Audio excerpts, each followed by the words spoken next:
your family? Are they in the Rift Valley? Have they also moved out of the country with you? And is Commissioner Cherera also under the same situation, being away from the country, not by choice, but literally in exile? Is that the situation with Commissioner Cherera as well? And sorry. Thank you, Co-Chair, for that question. It's a very emotive question. You heard when Commissioner Masit was responding. She was really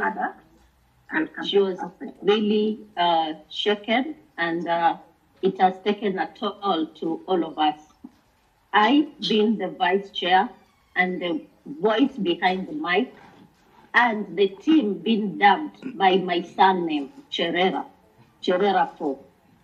I am in my late 40s, and I have a young family. My last born is 7 years old. It was bad, even in school. Our social life was really thwarted. It was bad for my children. It was bad for my family. And I said some of things, we cannot say them on camera because it is not a safe space for all of us. We've been threatened just because we spoke what we saw and what we know. Personally, I was in charge of communication at Bomas. I used to get information and statements from the commission, and I give it out to the media. The screens were there to help the same, but came on Friday evening, the screens were stopped. Everyone used to come to me to get information.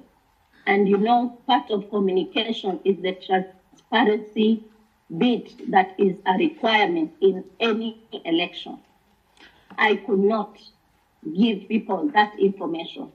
I asked the chair that we refresh the screens so that Kenyans can see how many votes we have tallied, how many are remaining, and of course it was going to be helpful for the country to see the trend and also prepare them to the end.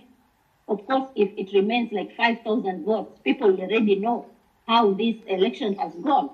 But that was stopped, and it was not something that we had agreed in the commission plenary.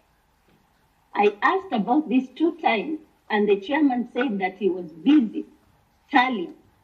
And this tallying, he was doing it alone with selected few. So all of us, even me as the vice chair, was kept out of this information. And that's why, even today, we will stand by our word that we disown this election presidential result because it was tallied by a few and it was not verified. As we were reading the constituency results, there were queries that were coming on our desk. We needed to get to know how these queries have been resolved to come to the final tally, but all that was not forthcoming. So our voice to disown the results has brought a lot of economic, social, negative impact to ourselves and to our families. When the security was withdrawn, it was withdrawn from our homes and our personal security. And at that time, mandamanos were almost starting. And let me be very clear with the committee. It was said on that faithful Sunday when people gathered in a church somewhere, I can't remember. And after the sermon, it was just Cherera 4 should resign, Cherera 4 should resign. And after that, the opposition started saying that they will go to the street because of Cherera 4, they should not resign.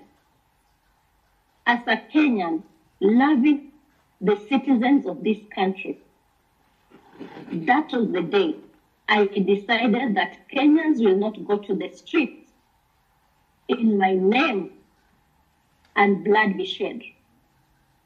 Monday morning, I resigned after that Sunday.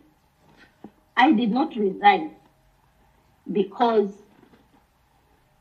of myself. I didn't come to the commission to resign. I resigned for the sake of this country. If anyone is to fight for me, God will fight my battles. We conclude that since even to date, the commission published the 2022 presidential election, I want to submit that this election be audited. The servers should be opened and a forensic audit should happen. Let us put this thing to rest. After the audit, let us move on. But I will leave it to the committee and the country to decide. Thank you.